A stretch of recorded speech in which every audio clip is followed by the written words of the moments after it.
اعوذ باللہ من الشیطان الرجیم، بسم اللہ الرحمن الرحیم۔ السلام علیکم۔ درجہ آف اسلام میں آپ سب کو میرا مؤدبانہ سلام۔ یوں تو اللہ تبارک تعالیٰ کی بنائی ہوئی اس روئے زمین پر نہ جانے کتنے واقعات رونما ہوتے رہے ہیں اور وہ تاریخ کا حصہ بنتے گئے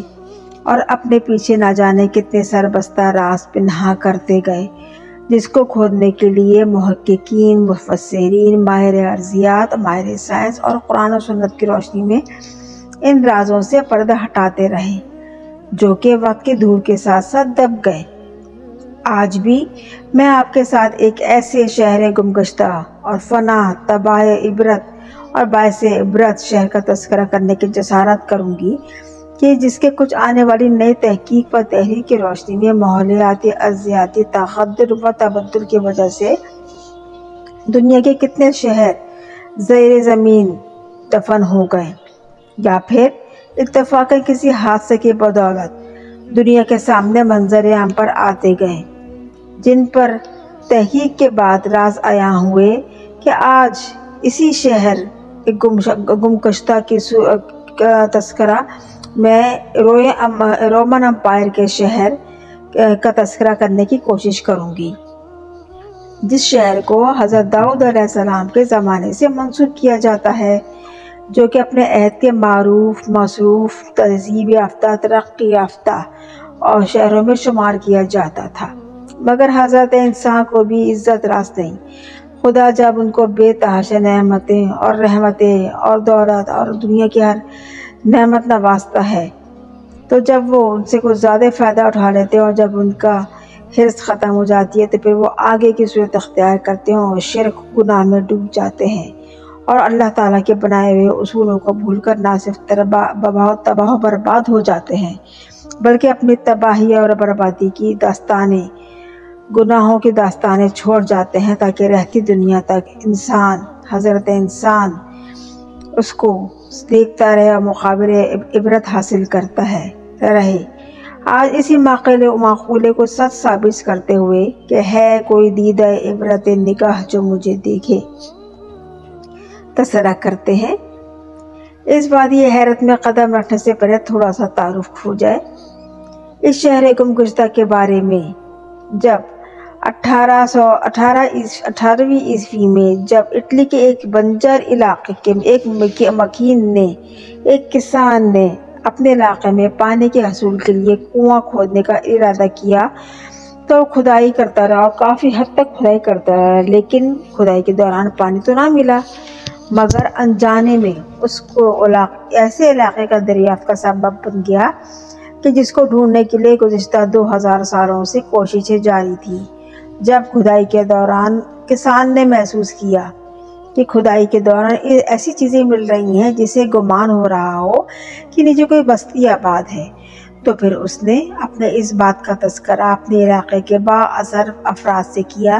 جس کی اطلاع فوری طور پر محکمہ آثار قدیمہ یعنی جیولوجسٹ کے ڈپارٹمنٹ کو دی گئی۔ جب وہ آئے اور انہوں نے کھدائیاں شروع کی تو وہ محو حیرت ہو گئے کہ جس شہر کی تلاش کی سرگرداں میں تھے بالآخر دریافت ہو گیا۔ جی ہاں، یہ وہی گناہوں کا شہر Pompeii, the sin of city, گناہوں کا شہر، جس کی کھدائی کے بعد کئی انکشافات ہوئے اور اس جستجو نے محو حیرت میں ڈال دیا، پوری دنیا کو اپنی طرف متوجہ کر دیا، جو کہ کبھی رومن امپائر کی ترقی یافتہ اعلیٰ تجارت کے مرکز میں شمار کیا جاتا تھا، جس کی تعمیر 7ویں صدی قبل مسیح بتائی جاتی ہے۔ یہ شہر وقت کے ساتھ ساتھ مختلف بادشاہوں کے ہاتھوں میں رہا اور بالآخر رومن امپائر کے زیر اثر چلا گیا، اور اپنی ترقی اور تجارتی خوبیوں کی وجہ سے یہ شہر پوری دنیا میں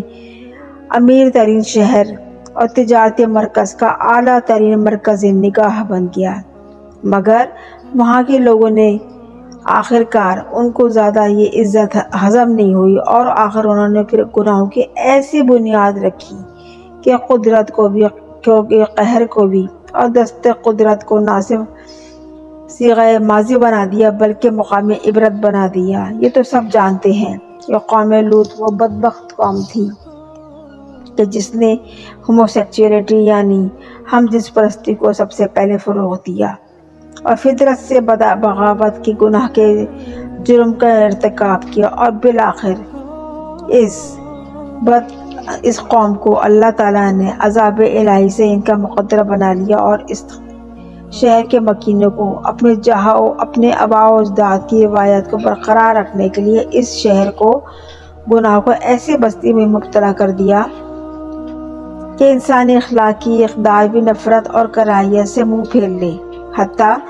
کہ ایسی روایت بھی ملتی ہیں کہ پومپی کے رہنے والے ان جیسے انسانوں سے تو کجا وہ بے حیائی،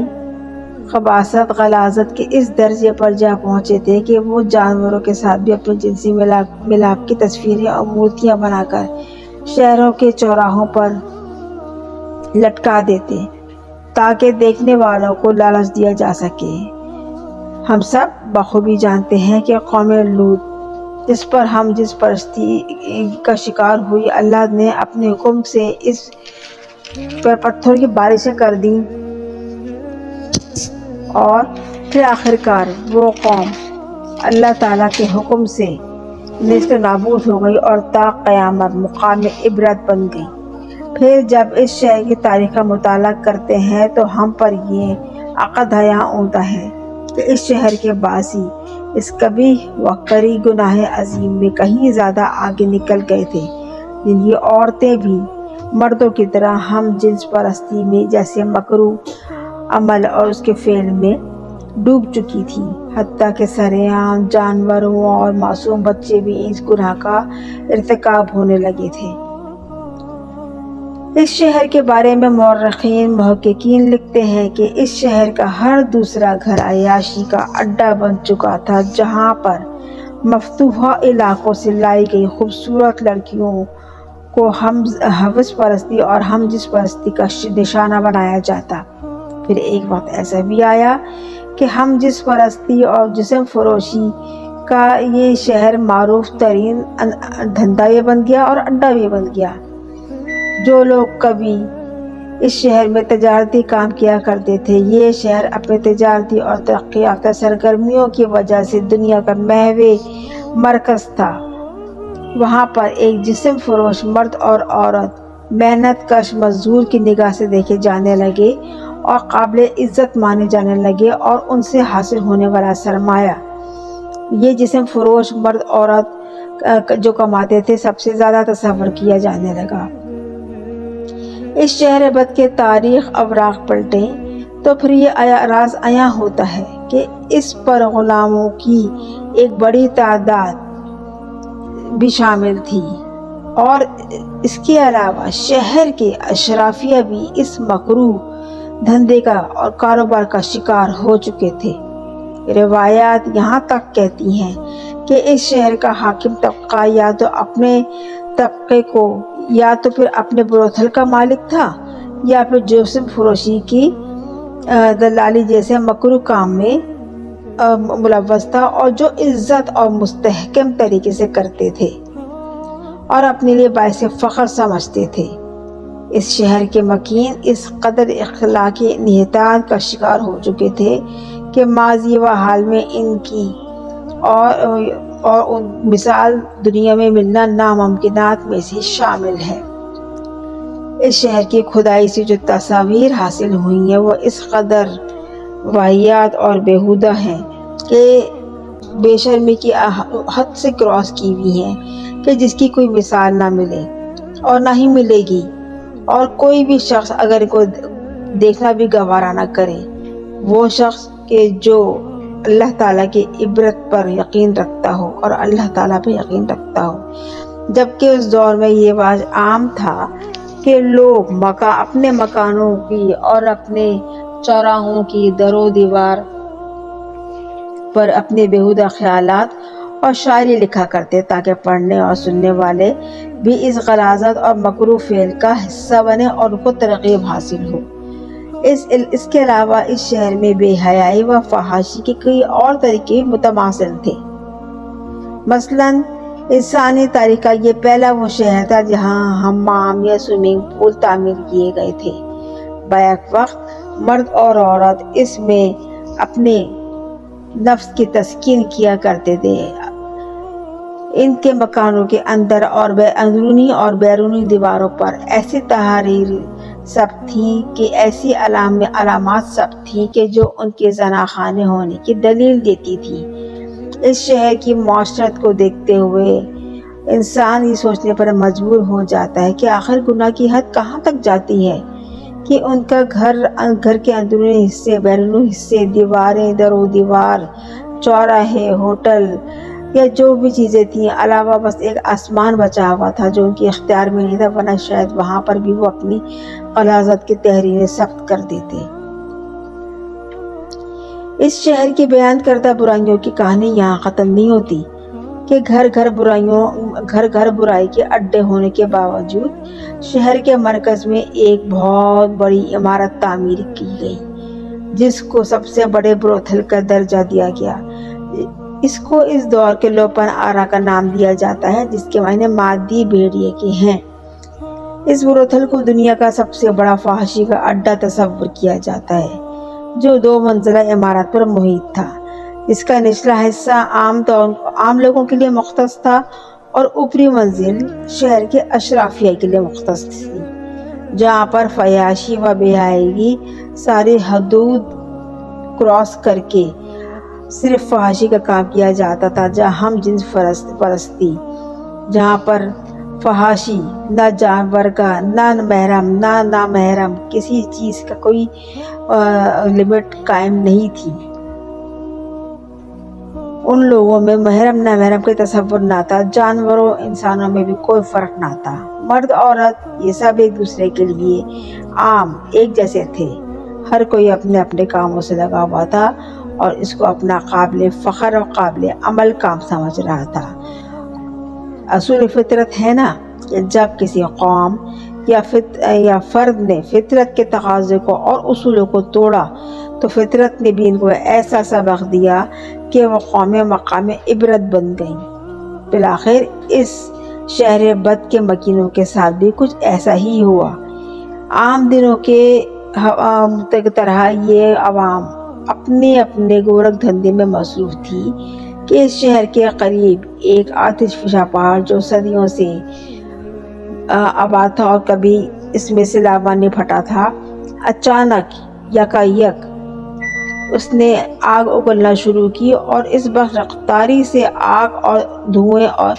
اور زمین آسمان کی وسعت کو لپیٹ میں لے لیا کہ پھر زمین اور آسمان میں کوئی فرق نہ رہا، اور اس برق رفتاری سے اس شہر کو اس نے قبضے میں لیا کہ 20,000 سے زائد آبادی آگ، راکھ اور دھوئیں کی نظر ہو کر خود راکھ بن کر مقام عبرت بن گئی، جبکہ کچھ لوگوں نے سمندر میں کود کر اپنی جان بچانے کی کوشش کی تو راکھ آتش فشاں کا لاوا وہاں تک پہنچ گیا اور سمندر کو بھی نہ بخشا، اور سمندر میں کود کر جان بچانے والے لوگ بھی اسی آگ اور لاوے کی نظر ہو گئے۔ قیاس ہے کہ عذاب الہی کے نتیجے میں کوئی بھی غلیظ اور خبیث روح زندہ نہ بچ سکی تھی، اور جسے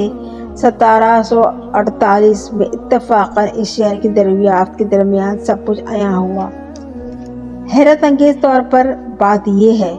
اور مقابل عبرت کے طور پر اس شہر میں کو جب کھودا گیا تو سب سے بڑی حیرت کی بات لوگوں کے سامنے یہ آئی کہ ان مکینوں کی لاشیں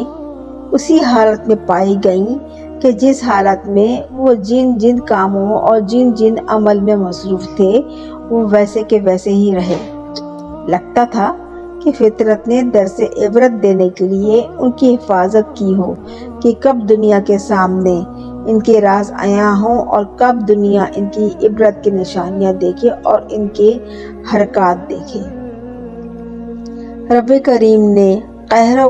غضب کا ثبوت دیکھے، اور آج بھی لوگ وہاں جاتے ہیں تو وہاں کے جو ڈمی، وہاں کی جو مورتیاں، وہاں کے جو انسانوں کے پتلے ہیں ان کو ویسے ہی حالتوں میں پایا گیا ہے اور بہت ہی بے حیائی حالتوں میں پایا گیا ہے کہ لوگ قدر ہو جاتے ہیں کہ اتنی بے حیائی آج سے ہزاروں سال پہلے قائم تھی۔ آج کا دور تو بہت ہی زیادہ آگے نکل چکا ہے میرے خیال میں۔ آج جو کیا جا رہا ہے اس زمانے میں یہ شروع ہو چکا تھا۔ بہرحال میرا اس ویڈیو بنانے کا مقصد کسی برائی یا کسی فحاشی کو پروموٹ کرنا نہیں تھا۔ میرا اس ویڈیو کو بنانے کا مقصد فقط اللہ تعالیٰ کی کبریائی بیان کرنا تھا کہ جب ہم اللہ تعالیٰ کے اصول بنائے ہوئے اصولوں کو توڑتے ہیں اور اللہ کی نافرمانی کرتے ہیں، چاہے وہ کسی بھی قوم سے ہوں، اور ہم فطرت کے اصولوں سے بغاوت کرتے ہیں اور فطرت کے تقاضوں سے جب دور جاتے ہیں اور ان لیمٹس کو کراس کرتے ہیں، تو پھر فطرت اللہ تعالیٰ کے حکم سے کیا غضب و غضب لاتی ہے وہ اس شہر کو دیکھ کے اندازہ ہو جاتا ہے۔ اس شہر کو ہم مقام عبرت کے طور پہ دیکھیں تو بے جانا ہوگا۔ اللہ تعالیٰ ہم سب کو اصول فطرت، اللہ تعالیٰ عطا کی دی ہوئی تعلیمات، قرآن پاک، حضور پاک صلی اللہ علیہ وسلم کے دی ہوئی تعلیمات پہ قائم رہنے کی اور ان پہ عمل کرنے کی توفیق عطا فرمائے۔ آمین ثم آمین۔